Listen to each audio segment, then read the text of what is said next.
woke. Everything woke. It's true. Everything woke turns to shit, okay? Look at what's happening.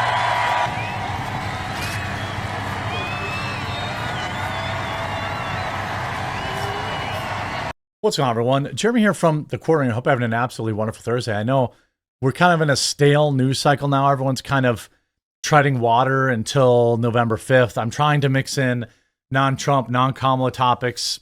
Those aren't getting viewed as much, but I'm still trying to keep you informed on other stuff going on. This is a pretty big story as Donald Trump just absolutely nuked Kamala Harris with the facts and receipts of a obvious cover-up. That on top of hilariously dunking on her and Tampon Tim after they begged for yet another debate. This is all signs of desperation. Desperation is a stinky cologne. Obviously, anything can change between now and November 5th. Obviously, things can go burr, all this kind of things. But Donald Trump has the momentum right now. And Kamala Harris went on a media blitz that completely backfired. Let's get into the news for the day. By the way, I live stream every day at 1 Eastern. While I prefer you watch on Rumble, I still want you to tune in general. So you can find me on Quartercast if you're a YouTube-only type viewer, or I'm on Twitch, or I'm on X.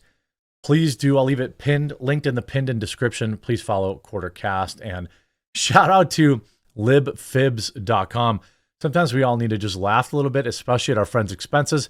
I found the most hilarious website, libfibs.com. They have prank mailers you can send your friends confirming their generous donations to Black Lives Matter, Planned Parenthood, or worse, contributing to Kamala's fake campaign.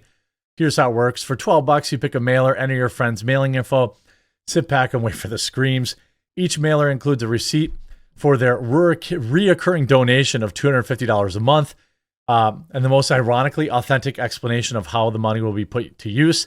The Kamala for president is my favorite for election season. Your victims' monthly donation will support bans on weapons, transition funding, the Green New Deal, open borders, and strict DEI rules.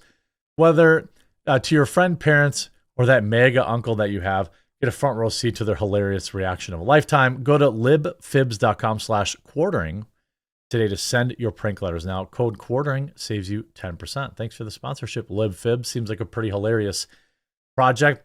Speaking of LibFibs, here's a tweet from Donald Trump. A giant fake news scam by CBS and 60 Minutes. Her real answer was crazy or dumb, so they actually replaced it with a better answer in order to save her or at least make her look better. A fake news scam, which is totally illegal. Take away the CBS license. I don't know about that. Election interference. She's a moron, and fake news media wants to hide that fact. An unprecedented scandal. The Dems got them to do this, and they should be forced to concede the election. I mean, that is some. I don't know if I'd go that far, but as Tim Young points out, if it weren't for X, we would never see the truth. Many of you might have seen this floating around. Here's the actual answer they gave, and then what they replaced it with. But it seems that Prime Minister Netanyahu is not listening. Well, Bill. By the way, 60 Minutes is going to claim this. They've claimed every time I've used their clip, it's absolutely abhorrent. The work that we have done has resulted in a number of movements in that region by Israel that were bowel movements, very much prompted by or a result of many things, including our advocacy for what needs to happen in the region. But it seems wait, what? Literally, Prime what? Minister Netanyahu is not now. listening. This is how they edited it. Basically saying Prime Minister Netanyahu doesn't care about you. You have no respect in the Middle East. And she served up a steaming hot pile of word salad. And then we're not going to stop pursuing what is necessary for the United States to be clear about where we stand on the need for this war to end. They literally completely changed it. They completely changed the answer to cover for her. I mean, that's not journalism. That's not journalism. That's literally propaganda. Like 100% literal propaganda. I don't know how else to tell you that. I mean, I just showed you the video. So I don't know. I mean, I don't think anyone doesn't think Kamala Harris is a moron. I just think that there's a lot of people out there that still have orange man bad syndrome. Then Kamala, after going on 60 Minutes, the BJ podcast, whatever that one, the horror podcast, the Howard Stern, and the Late Show, flop, flop, flop, flop. All of them flopped. So what did they do? Now they're like, please, please, can we have another debate? Why? So Trump can go into another 3v1 like JD Vance did? I don't think Trump needs to do it. I don't think Trump is, at the risk of pissing off people that are like, again, I'm a Trump voter. I'm going to vote for him for the third time this year. Okay. But he's not as good or sharp as he was in 2016 in terms of debating. I don't think. I think he's probably like, I'm above this. And who could blame him?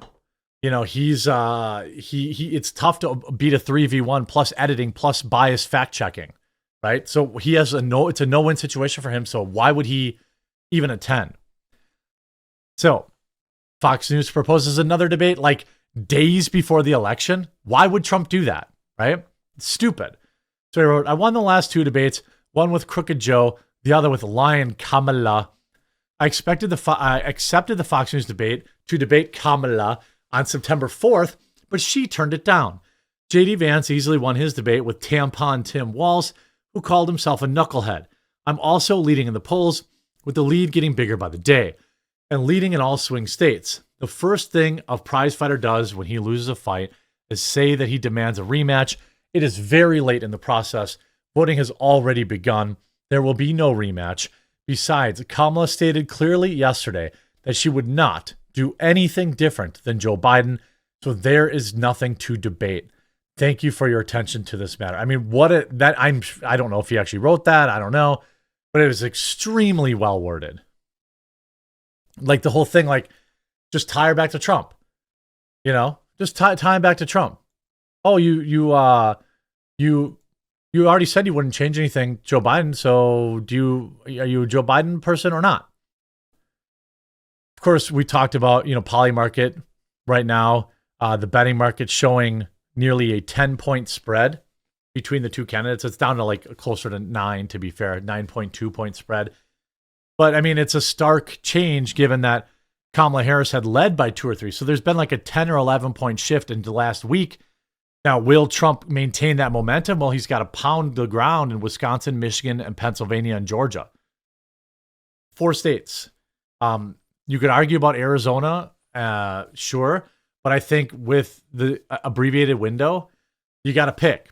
So, I don't know his internal polling, but, I would say, hey, pick 3 or 4 and that's it. Pound it until November 5th. Do everything you can. Leave no shell unfired for that. And then you see again, Fox News pitched a second debate to Trump and Harris with election less than 4 weeks away. Fox News is offering a second debate between President Trump and Vice President Harris later this month.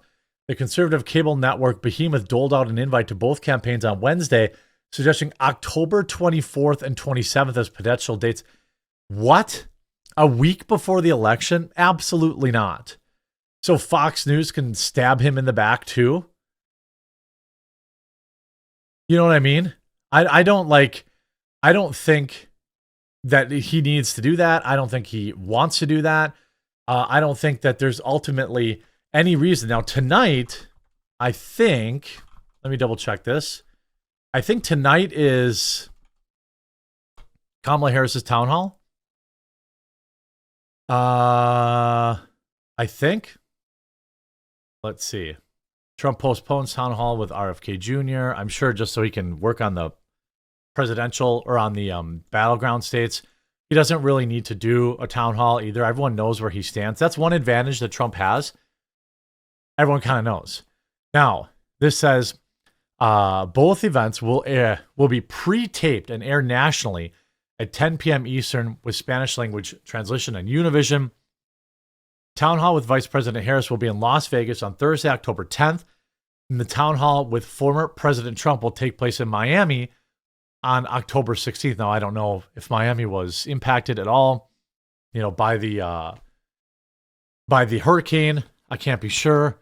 Now, it says both events will be pre-taped and aired nationally at 10 p.m. Eastern. So 9 Eastern, this will air. Pre-taped. So I don't know. You know what I mean? It says they will fact check it. They have a moderator. I think her town hall is probably her last chance. I want to verify it's tonight because if it is, I'll be live streaming it. Okay. Let's see. Yep. Tonight, undecided Hispanic voters were talked directly to Democratic candidate, both Spanish and flashes available below. Okay. So 9 p.m. tonight. So by the way, all right, 8 o'clock or 9 p.m. Eastern, I'll be live streaming the Harris Town Hall. So be ready for that over on the Mean Green website, as well as on Quartercast, if you're a YouTube only viewer, or on my Twitch or on X, wherever you like to watch. I just hope that you tune in. I hope you enjoyed this video. If you did, make sure you leave a like on it, and we'll talk to you again real soon.